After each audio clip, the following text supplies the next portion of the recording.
તમે વિચારી જુઓ કે જો સ્ત્રીનું શરીર ન હોત તો માણસ જન્મ્યો ક્યાંથી હોત? સ્ત્રીના શરીરમાંથી બીજો જીવ છૂટો પડે છે, માટે એને માં કહેવાય છે. એક પુરુષને તમે 2.5 કિલોનું ઓશિકું બાંધી પેટ ઉપર અને 15 મિનિટ ફરવાનું કહો, તરત થાકી જાય. તરત જ એમ કે મને કમ્ફર્ટ નથી. 9 મહિના સુધી માં એક બાળકને પોતાના શરીરમાં આકાર આપે છે, ત્યારે જીવમાંથી જીવ છૂટો પડે છે. ઈશ્વરે પોતાની લગોલગ બેસાડી છે સર્જન કરવાની તાકાત આપીને. અને એ સ્ત્રી, એ શક્તિ રૂપેણ સંસ્થિતા, એ ક્ષમા રૂપેણ સંસ્થિતા, એ માતૃ રૂપેણ સંસ્થિતા, એ લક્ષ્મી રૂપેણ સંસ્થિતા, એ વિદ્યા રૂપેણ સંસ્થિતા. એની સાથે આપણે કઈ રીતે વર્તીએ છીએ એ આપણે બધાએ એકવાર વિચારી લેવાની જરૂર છે.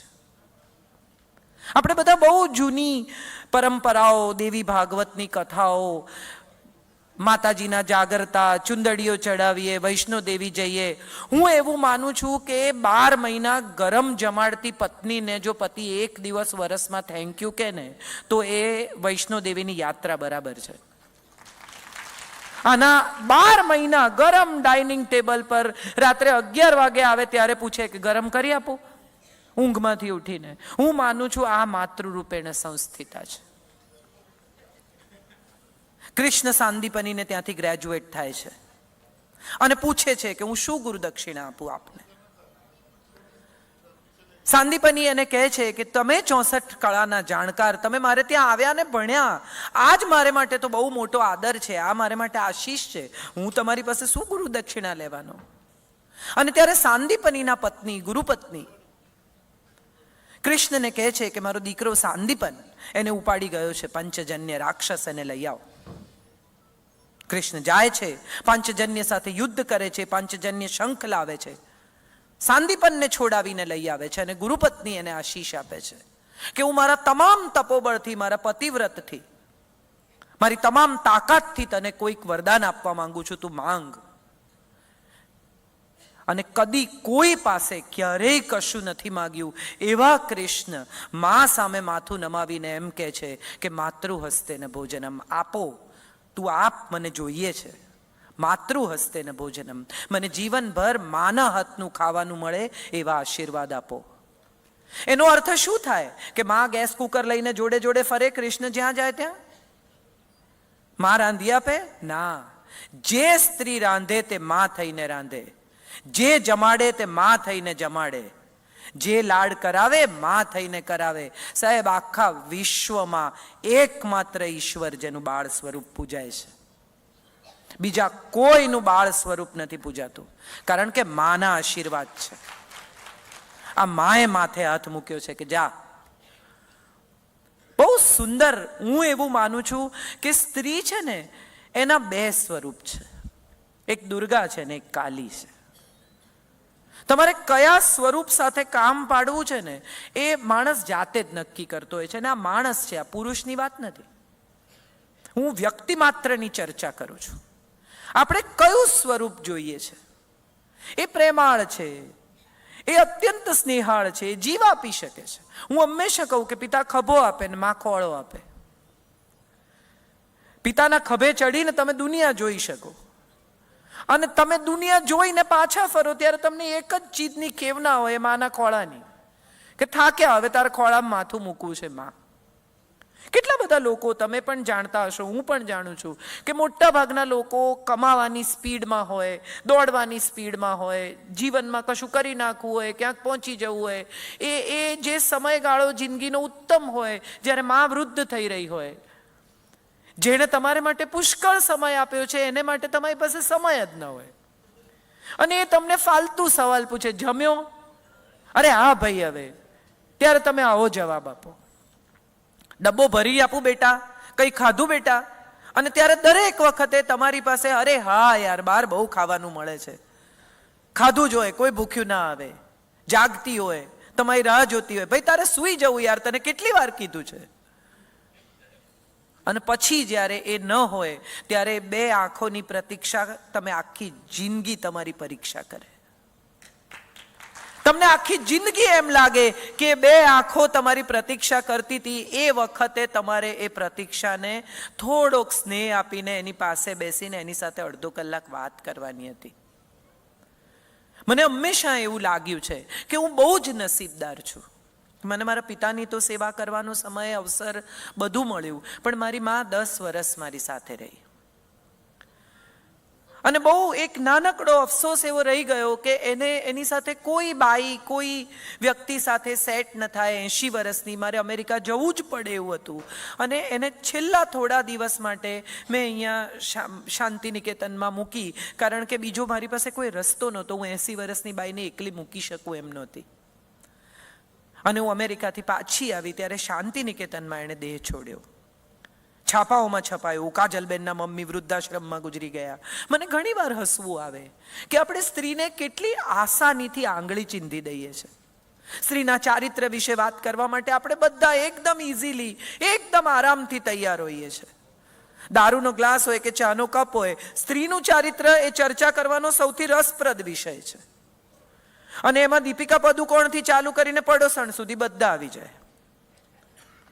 બહુ આસાનીથી આપણે સ્ટેટમેન્ટ કરીએ છીએ અને પછી કહીએ છીએ કે આ શક્તિનો દેશ. કેટલો મોટો વિરોધાભાસ છે આ બેની વચ્ચે. આપણી પાસે લક્ષ્મીબાઈ છે, આપણી પાસે ગાર્ગી છે, આપણી પાસે અપાલા છે, ઘોષા છે, કેવા કેવા લીલાવતીનું ગણિત છે. કેવી કેવી સ્ત્રીઓની આ દેશે પૂજા કરી છે. દ્રૌપદી, હિંમત તો જુઓ કે જ્યારે તમારા કપડાં ખેંચાતા હોય ત્યારે આંખમાં આંખ નાખીને પૂછે છે કે પહેલા પોતાની જાતને આર્યા કે મને આર્યા. ને જો પહેલા પોતાની જાતને આર્યા હોય સાહેબ, તો મને દાવમાં મૂકવાનો અધિકાર છે? કઈ સ્ત્રીની તાકાત છે કે એના કપડાં ખેંચાતા હોય ત્યારે નજરમાં નજર મિલાવીને આ પ્રશ્ન પૂછી શકે, રાજ્યસભાની વચ્ચોવચ્ચ ઊભી રહીને? અને મહાભારતની પણ કમાલ જુઓ સાહેબ. જ્યારે વાળ ખેંચીને દુશાસન લઈ જાય છે ત્યારે ગોવિંદને ખબર છે કે બોલાવશે નહીં તો આવશે નહીં. બોલાવશે કેવી રીતે? આ તો બેબાકડી થઈ ગઈ છે, એને યાદ નહીં આવે. અને ત્યારે દુશાસન એના વાળ પકડીને એમ કહે છે કે પિતા વૃદ્ધ છે, ભાઈ તો બહુ દૂર છે, ને આ નપુંસકો બેઠા છે, નમાલા પતિઓ તારા, બોલાવ તારા ગોવિંદને તારામાં તાકાત હોય તો. દુશ્મન યાદ કરાવે છે. શું કમાલ છે સાહેબ. કથાકાર પણ કેવી વાત કહે છે એ જુઓ તમે. સીતા, કેટલી મજાની વાત છે. અગ્નિ પરીક્ષા થવાની તૈયારી છે, પ્રવેશવાની તૈયારી છે ચિતામાં, અને હાથ જોડીને સીતા કહે છે કે હું સ્ત્રી છું, નબળી છું શરીરે. મારી ઈચ્છા વિરુદ્ધ મારા શરીરને કોઈ અડી જાય તો એ મારા કંટ્રોલમાં નથી. પણ હું સ્ત્રી છું, હું બહુ સક્ષમ છું. મારી ઈચ્છા વિરુદ્ધ મારા મનને આ જગતનો કોઈ પુરુષ અડી શકે નહીં. આ તાકાત છે સાહેબ સ્ત્રીની. આપણે બધા શક્તિ એટલે કોઈ એક મૂર્તિ, કોઈ એક સ્વરૂપ, ત્રિશૂળ, પાશ, ચુંદડી, આની સાથે શક્તિને જોડીએ છીએ. હું એવું માનું છું કે પ્રત્યેક ઘરમાં વસતી પ્રત્યેક ગૃહિણી શક્તિનું સ્વરૂપ છે સાહેબ. 1000 હાથવાળી એમનેમ નથી કહી. આમ ફોન હોય, રોટલી વણતી હોય, વળી કોકને કંઈ જોઈએ તો આપી આવે, વળી કોકને કંઈક જોઈતું હોય તો કરી આવે, વળી બારણું ખોલી આવે, વળી ફોન ઉપાડે. આ બધું 1000 હાથે એક સામટું કરી શકે ગૃહિણી. અને માટે આખું ગૃહ જેનું ઋણી છે એ ગૃહિણી છે સાહેબ. આખું ગૃહ જેનું ઋણી છે એ ગૃહિણી છે. આખા ઘરનું ધ્યાન રાખે છે. આપણે સામાન્ય રીતે સ્ત્રીના કામને બહુ સિરિયસલી નથી લેતા. બધા જ સંતાનો પણ નથી લેતા, સ્ત્રી પોતે પણ નથી લેતી ફોર ધેટ મેટર. મને હંમેશા એવું લાગ્યું છે કે સ્ત્રીએ છે ને બીજા પાસે પોતાની શક્તિ મનાવવાને બદલે સૌથી પહેલા જાતને શક્તિશાળી માનવાની જરૂર છે. મારાથી નહીં થાય, હું નહીં કરી શકું. મને ઘણા લોકો પૂછે તમે એકલા ફરો? હું બધે એકલી ટ્રાવેલ કરું છું. સાંઈરામભાઈને તો ખબર જ છે, હું આખા વિશ્વમાં એકલી ફરું છું. મને કોઈ કમ્પેનિયન નથી. હું મારી બેગોએ જાતે ઉપાડું, હું ટ્રાવેલ બી એકલી કરું. મને એક વાત એવી સમજાય છે કે if I do not respect myself, nobody else in the world is going to respect me. શક્તિ એ છે કે હું મારી જાતને શક્તિશાળી માનું. બહુ સુંદર કથા છે પુરાણની. ઇન્દ્રને અભિમાન આવી જાય છે, વેદો ચોરાઈ જાય છે. હવે આ વેદો શોધવા કેવી રીતે, અને કોણ શોધે? અને ઇન્દ્ર યુદ્ધ કરીને લઈ આવે છે ને એને એમ થઈ જાય છે કે ઓહો, હું તો કોણ છું, ઓળખો છો મને? હું ઇન્દ્ર છું. એક નાનકડો તેજનો ગોળો ઇન્દ્રના રથના રસ્તામાં પડે છે. ઇન્દ્ર ઉતરે છે, ગોળો હટાવવાનો પ્રયત્ન કરે છે, પણ કઈ ગોળો તો હટતો નથી, ચસકતોય નથી. એટલે ઇન્દ્ર વાયુને બોલાવે છે કે ફૂંક માર, ઉડાડ. ગોળો ફૂંકથી ઉડતો નથી. વાયુ પૂરું જોર લગાવે છે, ગોળો ઉડતો નથી. અગ્નિને બોલાવે છે, ગોળાને બાળી નાખ, બળતો નથી. વરુણને બોલાવે છે, એને ભીનો કરી નાખ, એને પલાળીને લોચો કરી નાખ, થતો નથી. તમામ પ્રયાસો પછી પણ જ્યારે કશું નથી થતું, ત્યારે ઇન્દ્ર બે હાથ જોડીને પૂછે છે કે કોણ છો તમે? અને ત્યારે જગતજનની પ્રગટ થાય છે અને એમ કહે છે કે અભિમાન નહીં કર. તું અભિમાન કરીશ તો સ્ત્રી તેજનો ગોળો બની જશે, જેને તું હલાવી પણ નહીં શકે. આ પુરાણની કથા છે. શિવ શક્તિ, રાધે કૃષ્ણ, સિયારામ. આપણે બધે સ્ત્રીનું નામ પહેલા લખીએ છીએ સાહેબ. તમે વિચારો, જ્યાં જ્યાં રાધે કૃષ્ણ, સિયારામ, જય સિયારામ આપણે કહીએ છીએ, રિયલાઇઝ નથી કરતા, પણ આપણને ખબર છે કે પહેલા સ્ત્રીનું નામ આવે છે. તમારે ત્યાં નિમંત્રણ લગ્નના આવતા હશે ને, એમાં પણ લખ્યું હશે મિસિસ એન્ડ મિસ્ટર. અને છતાંય કેટલી બધી સ્ત્રીઓ પોતાની જાતને મિસિસ દેસાઈ તરીકે, મિસિસ પટેલ તરીકે ઓળખાવે. ત્યારે મને ઘણીવાર સવાલ થાય કે તમને એક નામ આપ્યું છે જન્મ સાથે, કોઈ એક સરનેમ સાથે, કોઈ એક વ્યક્તિત્વ સાથે તમે તમારી જાતને શું કામ ઓગાળી નાખો છો? સ્ત્રીનું તો પ્રાગટ્ય હોય. રોજ સવારે ઉઠીને એક સ્વરૂપ પ્રગટે છે સાહેબ.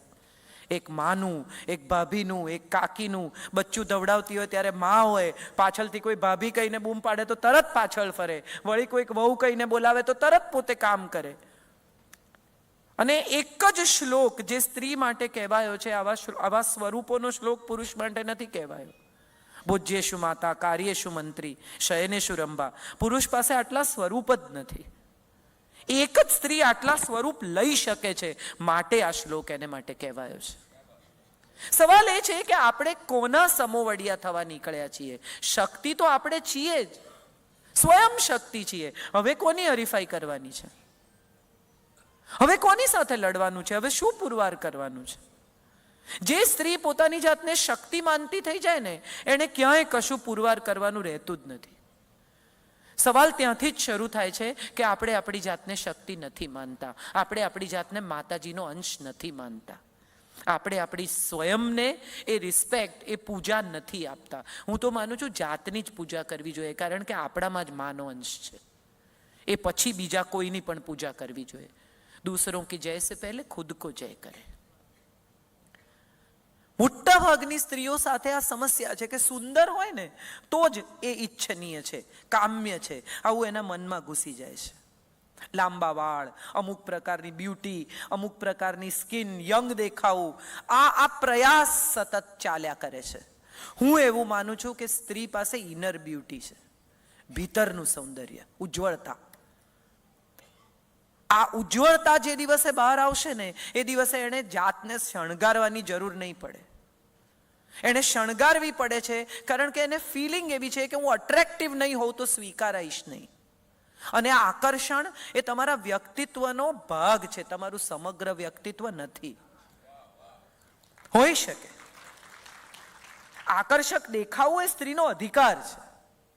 માતાજીના પણ સૌંદર્યના વર્ણન તમે વાંચો તો તમને એમ થાય કે આંખો ચકાચૌંધ થઈ જાય. આવા વાળ, આવી આંખો, આવા હોઠ, આવા સ્તન, આવી કટી, આવી સુંદર.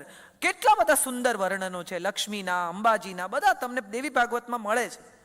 તો માના પણ સુંદર વર્ણનો છે, પણ એની સાથે સતત એક જ વાત કહી છે, તેજ, તેજ, તેજ, તેજ. તેજ ક્યાં છે? અને તેજ બહારથી નથી આવતું, ભીતરથી આવે છે. કોઈ પણ સૌંદર્ય પ્રસાધન વાપરવાથી, કોઈ પણ ક્રીમ વાપરવાથી તેજ નહીં આવે. તેજ તો ભીતરથી જ આવશે.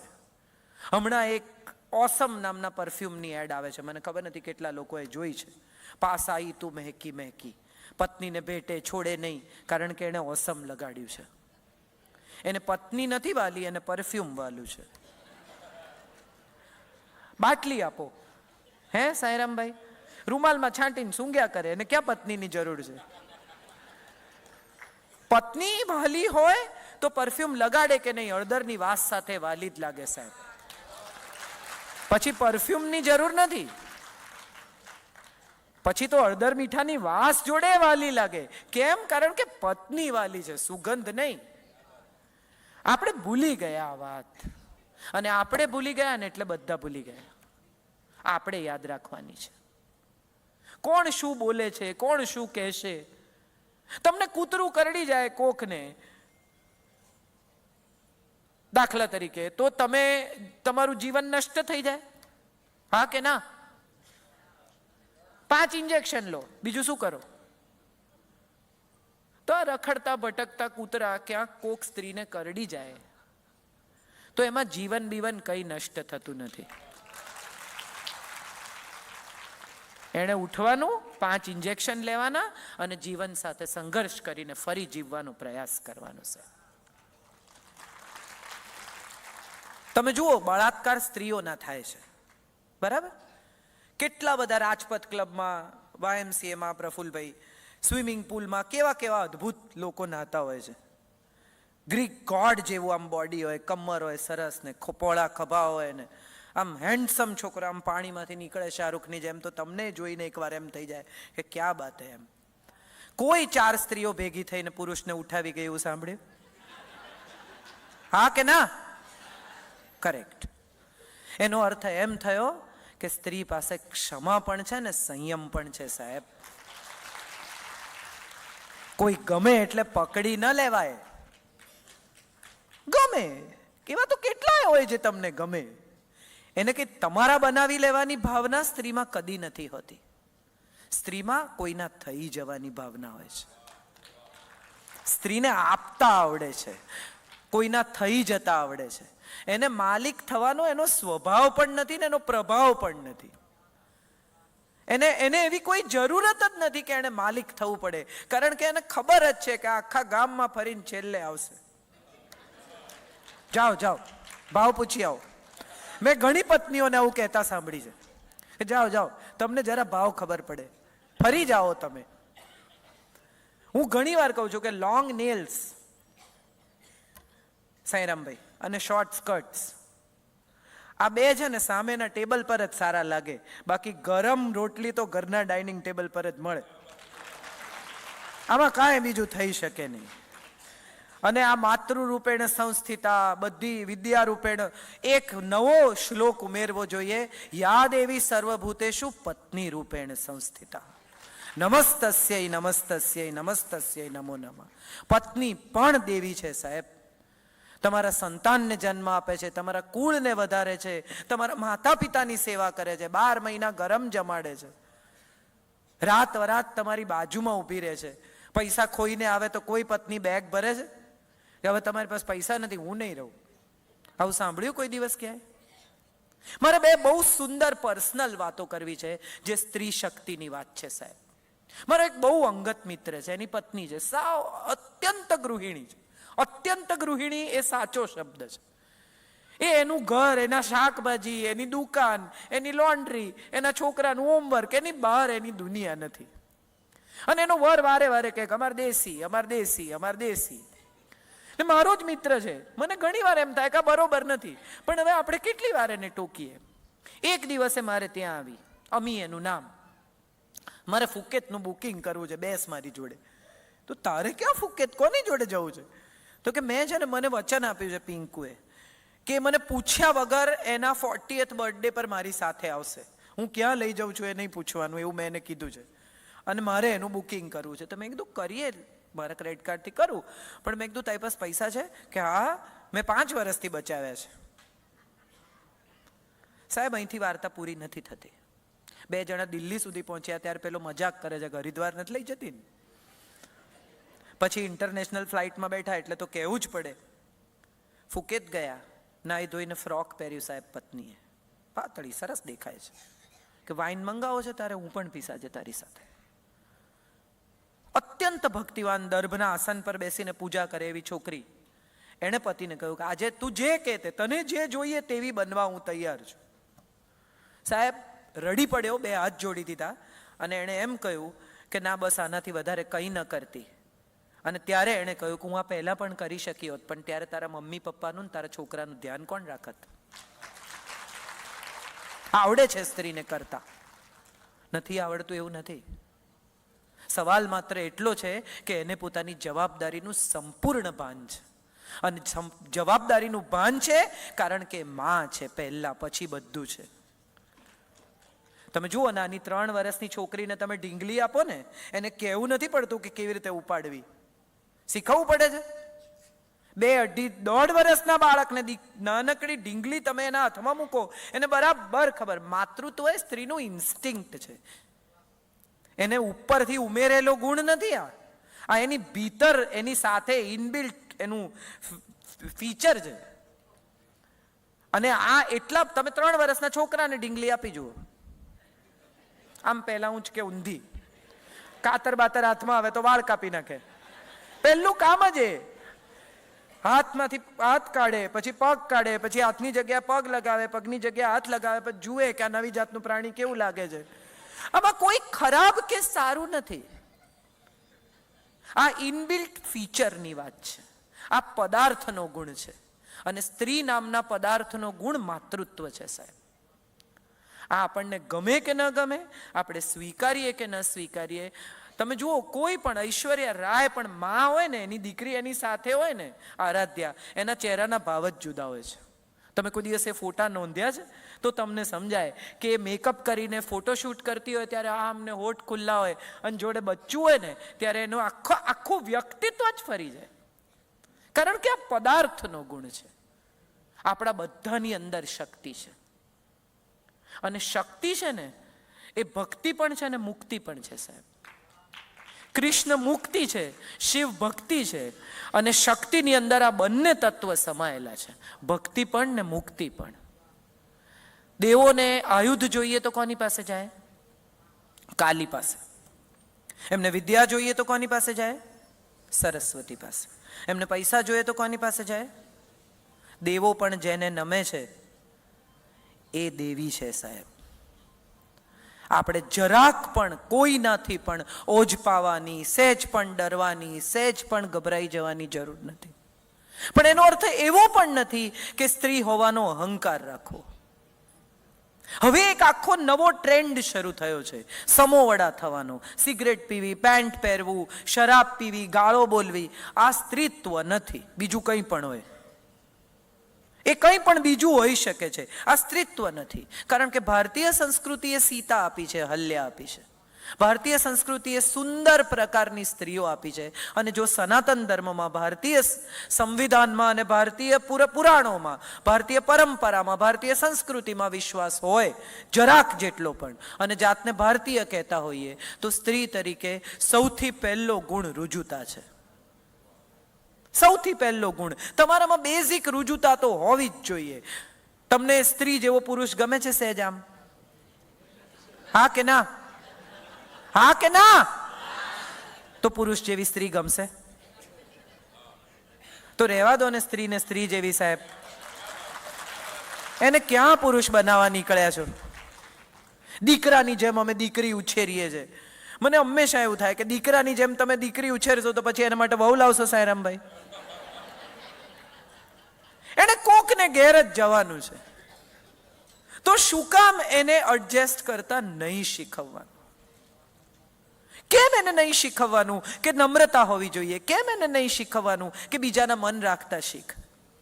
કેમ એને નહીં શીખવવાનું કે કોને શું ભાવે છે એ યાદ રાખતા શીખ? બેટા, આ પણ શક્તિ છે, યાદ શક્તિ. તમે કોકને ઘેર જાઓ તરત કે આ તો રીંગણા નહીં ખાય, અને પેલો આમ નહીં ખાય, અને અમારે દાળમાં ગળપણ નાખશો તો પછી આ નહીં ખાય. કેટલું યાદ રહે છે સાહેબ? પતિને યાદ ન રહે કે છોકરા કયા ધોરણમાં ભણે છે, પણ માને ખબર હોય કે એની ગણિતની નોટબુક ક્યાં પડી છે, અને ગયા મહિને કેટલા માર્ક હતા. કેમ? કારણ કે આ એનો ઇનબિલ્ટ ગુણ છે. અને આ ઇનબિલ્ટ ગુણ જે લોકો કાઢી નાખે છે ને, એ મૂળ સોતા ઉખડી જાય છે સાહેબ. સ્ત્રી, બહુ સરસ વાત કરી, આંબા વાવવા જોઈએ, બહુ સરસ વાત કરી. આ આંબો વાવવાની વાત તમે જ્યારે કરો છો ને ત્યારે મને હંમેશા એમ થાય કે આ પાતાળમાં જઈને ભક્તિ કરવાની જે વાત છે ને, એ વાત સ્ત્રી હંમેશા, તમે જુઓ, એ જ્યારે જ્યારે જ્યાં જ્યાં જે જગ્યાએ છે, સ્ત્રી હંમેશા પોતાની જાતને બીજાથી નીચે જ મૂકે, છેલ્લે જ જમે. મારો બી આજે છેલ્લે જ વારો આવ્યો. બધા જમી લે ને પછી જ વારો આવે સાહેબ. ઘરનું બૈરું બિચારું શાક ના તપેલા લૂછીને જ પેટ ભરે. આ છે, હવે એમાં તો આપણે શું કરીએ? પરંપરાની વાત કરીએ તો આ પરંપરા બી આપણે નિભાવવાની, એમાં કાંઈ વાંધો નહીં. સવાલ એ છે કે આખી વાતમાં તમે ક્યાં, કઈ જગ્યાએ તમારી જાતને ફિટ કરવા માંગો છો? પશ્ચિમથી ઘણું આવ્યું, એજ્યુકેશન આવ્યું, પશ્ચિમથી કાયદા આવ્યા, પશ્ચિમથી રેલવે આવી, પશ્ચિમથી યંત્રો આવ્યા. એની સાથે સાથે એક વિચિત્ર પ્રકારની મુક્તિનો પવન આવ્યો. આ મુક્તિ નથી ખરેખર, આ બંધન છે. તમે જે ક્ષણે તમારી જાતને બીજાથી ઉપર માનતા થાવ છો, એ ક્ષણે તમે ક્યાંક કશેક એવા બંધાવ છો કે હવે તમારે ત્યાં ઉપર ટકી રહેવા માટે સતત સંઘર્ષ કર્યા કરવો પડે છે. નહીં, ઉપર શું કામ જવું? તમારે સમોવડિયા થવું છે તો હું બીજો દાખલો આપું તમને. મારા એક બહુ જ અંગત મિત્ર છે, અમારી બાજુમાં રહેતા હતા. બેન એકદમ સાદા સિમ્પલ, અમારે ઘરે આવે, બેસે. હવે એને ખબર છે કે મારી સાથે એને વાત કરવાનો તો બીજો કઈ વિષય હોય નહીં, એટલે આંબા હળદર લઈને આવે ને, લીલવા લઈને આવે ને, વટાણા લઈ કે લાવો કાજલબેન તમારા લીલવા લાવી છો, આપણે બેફોલીએ. એટલે અડધો કલાક એમનો મારી સાથે જાય ને, એને બેસવું હોય ને, બીજું કઈ મારી પાસેથી જોઈએ નહીં. પતિએ શેર બજારમાં પુષ્કળ પૈસા ગુમાવ્યા, ઘર વેચી નાખવું પડ્યું, ગાડી વેચી નાખવી પડી, ઘર બીજે નાની જગ્યાએ ભાડે જવું પડ્યું. ને મને વારે વારે કે કાજલબેન કે કામ અપાવો. હવે 12મું ધોરણ પાસ, હું એમને શું અપાવું? 40 વર્ષની સ્ત્રી. એક દિવસ મને વિચાર આવ્યો કે રીટાબેન તમે કરો છો ને, કરો. લીલવા ફોલીને આપો, મેથી સમારીને આપો, આંબા હળદર હળદર કરી આપો. મારા જેવા કેટલી સ્ત્રીઓ છે કે જે તમને આશીર્વાદ આપશે, પૈસા તો આપશે જ. સાહેબ, અત્યારે એવી પરિસ્થિતિ છે કે રીટાબેનને તમે ફોન કરો, અમારા એકતાબેનને ખબર છે, તમે એને ફોન કરો એટલે તમને એમ કે કાજલબેન કાલે કરી આપીશ, હું બહુ બિઝી છું. એણે ઘરનો હપ્તો ભરે છે, 2 વ્હીલર લીધું, છોકરાઓને અંગ્રેજી માધ્યમની શાળામાં ભણાવે છે અને પતિનું દેવું ધીમે ધીમે ભરવાનું શરૂ કર્યું. સાહેબ, હું એને સમોવડી કહું છું. સમોવડી એટલે પાટલુન પહેરે નહીં, સમોવડી એટલે ગાળો બોલે નહીં, સમોવડી એટલે પતિની સમસ્યામાં, તકલીફમાં એની પડખે પડખ ઊભી રહે, એ સમોવડી. એ શક્તિ સાહેબ. એ એમ કે તું આગળ વધ, હું ઘર હું સંભાળીશ, તું તારો બહારનો મોરચો સંભાળ. હું કેમ કરું? આવો સવાલ મને જ્યારે સ્ત્રીઓ પૂછે ને ત્યારે હું એને જવાબ આપું, સુખી કોને થવું છે? જેણે સુખી થવું એને પ્રયત્ન કરવો પડે, બીજા પ્રયત્ન કરે આપણે સુખી નહીં થઈએ. તમને શાંતિ જોઈએ છે, તમારે પ્રયત્ન કરવો પડશે. તમારે સુખી થવું છે, તમારે પ્રયત્ન કરવો પડશે. કોક આવીને તમને સુખી કરી જાય એવું જો તમે માનતા હો તો એવું નહીં થાય. મારી એક નવલકથામાં એક છોકરો છોકરીના મા બાપને મળવા જાય છે એક સાંજને સરનામેમાં, અને એમાં મા પૂછે છે તું એને સુખી કરીશ ને? ત્યારે છોકરો સુજાએ જવાબ આપે છે કે હું એને સંપત્તિ એના નામે ખરીદીશ, એને સ્નેહ કરીશ, એને સગવડ આપીશ, એને સલામતી આપીશ, બાકી સુખી એને જાતે થવું પડશે. હું સુખી નહીં કરી શકું. એક છેલ્લી વાત કહીને મારી વાત પૂરી કરું, ઘણો સમય થયો છે. મારે તમને બધાને એક સરસ વાત મારી પોતાની જિંદગીની કહેવી છે. મારું સંતાન 2.5 વર્ષનું 3જે માળેથી પડીને એક્સપાયર થઈ ગયું. બધા ઘણા લોકો એ વિશે જાણે છે. એ પછી એક એવો સમય આવ્યો કે જ્યારે હું પોતે બહુ જિંદગીથી હારી ગયેલી, થાકી ગયેલી. મને લાગતું હતું કે આવું મારી જ સાથે કેમ, આવું મારી જ સાથે કેમ. આજે લગભગ 30 થી 35 બાળકો એવા છે, બાળકો એટલે એમાં 30 નાય છે ને 8 નાય છે, જે મને માં કહીને બોલાવે છે. એક લઈ લે ને ત્યારે સામે 30-35 આપતા હોય છે. મને હંમેશા એવું લાગ્યું છે કે માં થવું ને એ કોઈ જન્મ આપવાની ઘટના નથી, કૂખમાંથી બાળક જણી શકો તો બહુ જબરજસ્ત વાત છે સાહેબ. બાકી માં થવું ને એ અનુભૂતિની ઘટના છે. અને તમે તમારા પતિની પણ માં થઈ શકો, તમારા પિતાની પણ માં થઈ શકો, તમારા પડોશીની પણ માં થઈ શકો. ભીતર ભાવ હોવો જોઈએ. ઋગ્વેદનો એક બહુ જ સુંદર આશીર્વાદ છે કે તને 10 પુત્રો થાવ ને તારો પતિ તારો 11મો પુત્ર બની રહો. આ ઋગ્વેદનો આશીર્વાદ છે.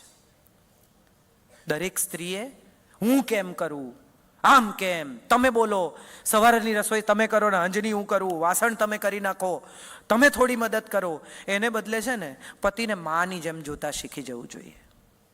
જેમ તમે તમારા સંતાનને સ્નેહ કરો છો ને એમ તમારા પતિને, તમારા પ્રેમીને, તમારી આસપાસના લોકોને, બીજા પુરુષોને સ્નેહ કરતા શીખી જશો ને તો ક્ષમા આપોઆપ આવી જશે. યા દેવી સર્વભૂતેષુ ક્ષમા રૂપેણ સંસ્થિતા નમસ્તસ્યૈ નમસ્તસ્યૈ નમસ્તસ્યૈ નમો નમઃ. ક્ષમા કરી દો. ક્ષમાની અંદર પણ માં છે સાહેબ. તમે વિચારો તો તમને સમજાય કે ક્ષમા શબ્દમાં પણ માં છે. માફ કરી દેવાનું. જેટલા લોકોને માફ કરી શકશો ને, માફમાં પણ માં છે, ક્ષમામાં પણ માં છે. આ બંને શબ્દોમાં માં છે. એનો અર્થ જ એમ છે કે માની જોબ જ છે માફ કરવાની. અને જ્યાં જ્યાં માં થઈ જશો ને ત્યાં માફ કરતા આવડી જશે. જે ક્ષણે તમે સામેની વ્યક્તિને સંતાન તરીકે જોવા માંડો ને એ ક્ષણે તમે માફ કરતા શીખી જાઓ કે છોડ એવો જ છે, એ નહીં સમજે. નથી માં ઘણી વાર કહેતી કે નહીં માને, એવો જ છે, માટલું ફોડે ને આમ કરે ને તોફાન કરે ને તો એ યશોદા કે ના ના એ તો ક્યારનો ઘેર સૂતો, એ બિચારો ન કરે, એવો છે જ નહીં મારો છોકરો. વાત માત્ર એટલી જ છે કે આપણી ભીતર જ શક્તિ છે, આપણી ભીતર જ તેજ છે, આપણી ભીતર જ દેવી છે. દાસી થવાની એ જરૂર નથી અને દેવી થવાની એ જરૂર નથી. તમારી જાતને ક્યાંક કશેક માણસ તરીકે જોતા શીખી જાઓ, રિસ્પેક્ટ કરતા શીખી જાઓ, સ્ત્રી હોવાનું ગૌરવ કરો તો શક્તિ આપોઆપ આવશે. સાંપ્રત સમયમાં શક્તિનો અર્થ એટલો જ છે કે સ્ત્રી બીજી સ્ત્રીને રિસ્પેક્ટ કરે. તમામ સ્ત્રીઓ જો એકબીજાને રિસ્પેક્ટ કરતી થઈ જશે ને સાહેબ તો જગતમાં કોઈની તાકાત નથી કે સ્ત્રીઓના આ સન્માનને ક્યાંય પણ નુકસાન પહોંચાડી શકે. એક બહુ જ સરસ વાત તમને કહું. ધરતી, ગાય, દરેક, તમે જે તુલસી, તમે જેને પણ જુઓ એને તમે થોડુંક આપો ને તો એ અનેક ગણું કરીને પાછું આપે છે. તમારી પણ અનુભવ હશે કે તમે ધરતીમાં આટલું અનાજ રોપો તો એ તરત અનેક ગણું થઈને પાછું આવે. સ્ત્રીને તમે અનાજ આપો તો એ ભોજન બનાવી આપે, તમે એને સ્પર્મ આપો તો બાળક બનાવી આપે. તમે એને બધું જ એકમાંથી અનેક કરતા આવડે છે. સવાલ એ છે કે આ અનેક ગણું કરવું ને એ સ્ત્રીનો સ્વભાવ છે. તમે ગાયને ઘાસ આપો એટલે દૂધ આપે, તમે એને અનાજ આપો એટલે અનેક ગણા ડુંડા આપે. હવે આ અનેક ગણું કરવું ને એનો સ્વભાવ છે. એટલે તમે એને તિરસ્કાર આપશો ને તો એ અનેક ગણો કરીને જ પાછો આપશે. તમે એને અપમાન આપશો ને તો એ અનેક ગણું કરીને જ પાછું આપશે, કારણ કે આ તો એનો સ્વભાવ છે. આ એની પ્રકૃતિ એને આપેલી એક એવું ફીચર છે કે જેમાંથી એ મુક્ત નહીં થઈ શકે. એટલે તમને જે જોઈતું હોય ને એ જ એને આપો, તમને જે ન જોઈતું હોય ને એ સ્ત્રીને ન આપો.